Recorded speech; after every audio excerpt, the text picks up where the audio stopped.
আসসালামু আলাইকুম সম্মানিত ভিউয়ার্স, আপনাদেরকে একটা গাড়ি পোল্ট্রি খাইছে দেখাবো। আমাদের কালিয়াকৈর টু মাওনার যে রাস্তাটা, এই রাস্তাটা প্রতিনিয়ত একটা দুর্ঘটনা হয়।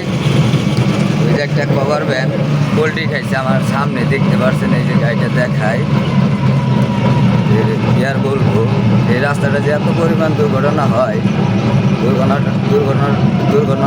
দুর্ঘটনাটা হয় মূলত রাস্তার টার্নিংয়ের জন্য। যে গাড়িটা পল্টে গেছে,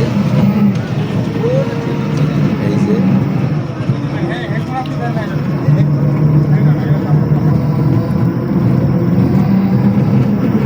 দেখতেই পারছেন, এই যে শালদোপাড়া ব্রিজ, এই জায়গাটার মধ্যে প্রতিনিয়তই দুর্ঘটনা হয়।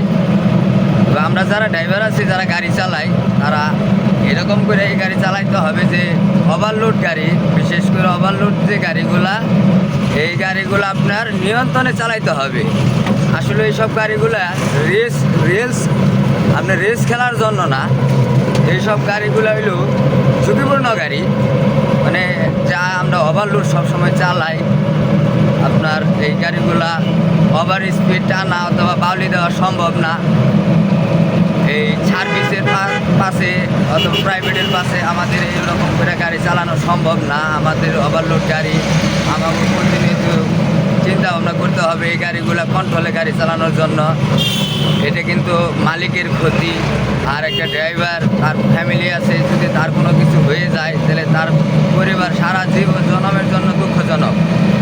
এই গানে বলছে একটি দুর্ঘটনা সারা জীবনের কান্না। আমরা যে ড্রাইভার বাসীগুলো আছি ভাই, গাড়ি যেমনি চালাই, আমরা নিয়ন্ত্রণে গাড়ি চালাবো, সুন্দর গাড়ি চালাবো। সবাই ভালো থাকবে। আসসালামু আলাইকুম।